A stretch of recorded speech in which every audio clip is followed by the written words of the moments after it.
আসসালামু আলাইকুম দর্শক, আমি নাফিস আগ্রহ নার্সারির স্বত্বাধিকারী কামাল হোসেন ইসলাম। দর্শক, আপনাদের যে আমার প্রজেক্টের করলার ভিডিও দেখাইছিলাম, সেই মাঝারি সাইজের যে এয়ার মালিক সিড কোম্পানির দুর্বার জাতের যে করলা, তো আজকে আমরা আসলাম যে সেই করলা গাছের যে কী পরিস্থিতি সেটা দেখানোর জন্য। দর্শক, এই হলো আপনাদের যে গাছের যে বর্তমান অবস্থা। আমরা এই যে রাউন্ড মাচায় এইসব মাচায় এটা করছি মালচিং পেপার দিয়ে। দেখেন নালার ভিতরে কোনো ঘাস নাই, একবারে পরিষ্কার। বেডের মালচিং পেপার দেওয়ার কারণে কোনো ঘাস নেই, দেখেন একবারে ফাঁকা জায়গা। আর এই হলো আপনার গাছ। তো আমরা এর আগে ভিডিও দিয়েছিলাম, সেই সময় তো আপনারা দেখছিলেন যে সুন্দর ফলন হয়েছে। এখন আমরা আসলাম আবার আজকে যে মাছের নিচের যে পরিস্থিতি দেখানোর জন্য। দেখেন এখানে আসলে যে খুবই সুন্দর করলা, আবার নতুন ছোটো ছোটো ছোটো ছোটো করা ছাড়তেছে, ফসল হারভেস্ট করতেছি। আমরা দূর থেকে তাকাইলে মনে হয় যে শুধু আমরা করলা রাইতে চলে আসছি। তো আসলে করলার বাজার বর্তমানে ভালো, খুচরা 70 টাকা, 60-70 টাকা বিক্রি হয়, আর পাইকারি 55-60 এরকম। তো এখানে আমরা এর আগে লাগাইছিলাম আরও 2টা জাত, অন্য যে বড় করলা, আর এটা হলো ছোটো যে মাঝারি সাইজের যে করলার যেটা। এখানে সাইজও মাসাল্লাহ সুন্দর। দেখেন এখানে কত সুন্দর দেখা যায় সাইজটা। আস্তে মানে স্লো মোশনে যদি আমাদের দেখাই তাহলে মনে হয় যে করলা ছাড়া আর কিছুই নেই অবস্থা। দেখেন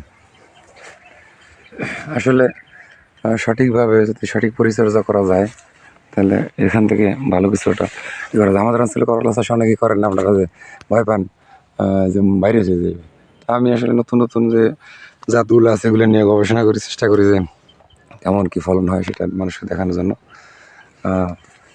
তো এই দেখেন যে কিছু কিছু করলে যে মাছি পোকায় ডিস্টার্ব করতে, আমি কোনো ওষুধও না, ফেরেমন ফাঁদও না, কিচ্ছু না। দেখেন একবারে বিষমুক্ত সবজি বলা চলে।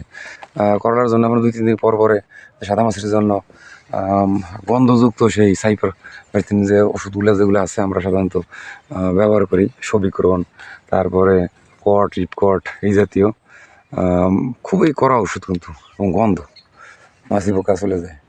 দেখেন আমি কোনো ওষুধ স্প্রে করি না, মাছি পোকার জন্য কোনো ফেরেমন ফাঁদও না, কোনো আপনার স্প্রেও না। তাহলে দেখেন এইখানে তাকাই দেখেন যে কী পরিমাণে করলা এখানে ঢুকতেছে, একটার সাথে একটা মিশে আছে মনে হয়। এই অবস্থা, এই এক জায়গায় মানে তুললে 2 কেজির উপরে হবে এক জায়গায়। এই হলো এইখানে দেখেন কতগুলো আছে, একটা গার সাথে গার মিশে গেছে, যেমন নিচে থেকে করতেছি। দর্শক, আসলে করলা চাষে আপনারা সাদা মাছির জন্য আমরা সাধারণত মিরাকলের গ্রুপের ঔষধ, এরপরে যে উলাল আছে ইন্ডিয়ান একটা ওষুধ আছে ইউপেল কোম্পানির, এটা আমরা ব্যবহার করছি। মাঝে মধ্যে ছত্রাকনাশক দেওয়া লাগে, তো এগুলো দিলেই আসলে এর থেকে তেমন একটা ঝামেলা হয় না। আর বেশি সমস্যা হয়ে গেলে সেক্ষেত্রে সিনজেনা কোম্পানির একটা ওষুধ আছে, নাম হচ্ছে প্যাগাসাস। প্যাগাসাসটা দিলে ওইটা কোরানো যাবে, যেটা সেটা ভালো হয়ে যায়।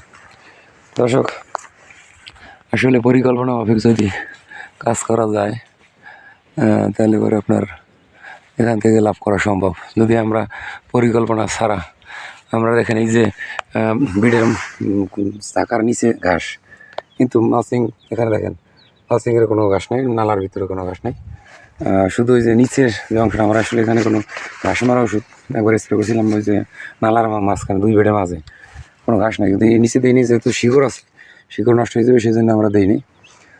কিন্তু ঘাস মারা ওষুধ একবার দিলে আর সেক্ষেত্রে আর কোনো সমস্যা হয় না। তো যাই হোক, আপনারা এইভাবে যদি করেন তাহলে আসলে কৃষিতে যে একটা গুরুত্বপূর্ণ একটা বিষয়, এবং এখান থেকে মানুষ আয় করতে পারে। তো যদি পরিকল্পনা করলে ইনশাল্লাহ আপনারা ভালো কিছু করতে পারবেন। আমি পরামর্শ দেবো যে আপনারা পরিকল্পনা মাফিক, এবং যদি কেউ নতুন চাষি হন, নতুন কৃষক হন, নতুন উদ্যোক্তা হন, তো সেক্ষেত্রে আমাদের সাথে পরামর্শ করতে পারেন কোন জাত চাষ করবেন, কীভাবে চাষ করবেন। সেক্ষেত্রে আমরা ইনশাল্লাহ পরামর্শ দেবো, এবং আমাদের চ্যানেলটা সাবস্ক্রাইব করে দিন এবং শেয়ার করে দিন। আর যদি কোনো বিষয়ে জানার থাকে কমেন্ট বক্সে আপনারা লিখে জানাবেন, আমরা যথাসম্ভব উত্তর দেওয়ার চেষ্টা করব। তো আসলে দেখেন যে করলার আমরা প্রতিনিয়ত হারভেস্ট করতেছি এবং এর ভিতরে কিন্তু অনেকগুলো করলা আটকে গেছে। দেখেন এই যে জায়গার ভিতরে এগুলো প্রতিনিয়ত ওগুলোরে নিচের দিকে নামাই দিতে হয়, তাহলে উপরে থেকে হয়তো বা কাটা হইতে পারে। তো আমি এখানে আমার 8% জমি, মানে 4 করা আমাদের অঞ্চলে বলি। তো এখান থেকে প্রতিদিন আমি হারভেস্ট করি, কারণ 2-3 দিন পরে না, প্রতিদিন বড় বড় সাইজ দেখে যেটা মনে হয় যে না এই যে এইটা আজকে মনে করেন এটা হারভেস্ট করা যায় মতো, এইটা হয়েছে এইটা করা যাবে, এরকম দেখে দেখে আমি একটু বড় সাইজে যেটা ওইটা হারভেস্ট করি, তারপরে এইটা হারভেস্ট করা যাবে। এভাবে আমি দেখে দেখে এগুলো বড়টা হারভেস্ট করি, যাতে করে অন্যগুলা আমার একটু বড় হওয়ার সুযোগ হয়। দেখা গেলে একসাথে সেরলে, ছোটোটা সেরলে তো আর ভালো কাঙ্ক্ষিত আসবে না, ওয়েট আসবে না। এই জন্য সাইজ দেখে দেখে বড়টা সেরি। দর্শক, যাই হোক, ভিডিও আর বাড়াবো না। তো আপনারা যদি এই সম্পর্কে কারো জানার থাকে, প্রশ্ন থাকে, আমাদের কাছে ফোন দিবেন স্ক্রিনে দেওয়া নাম্বারে। যদি কারো নতুন উদ্যোক্তা হওয়ার ইচ্ছা থাকে, অল্প করেন, আপনি অল্প করে আপনার আগে সাহস বাড়ান যে আসলে কৃষিতে কেমন কী হয়। একসাথে বড় প্রজেক্ট নিয়ে লসের সম্মুখীন হয় না, আগে শিখতে হবে, জানতে হবে, তারপরে কাজ করতে হবে। তো সবাই ভালো থাকেন। আসসালামু আলাইকুম রহমতুল্লাহি ওয়া বারাকাতুহু।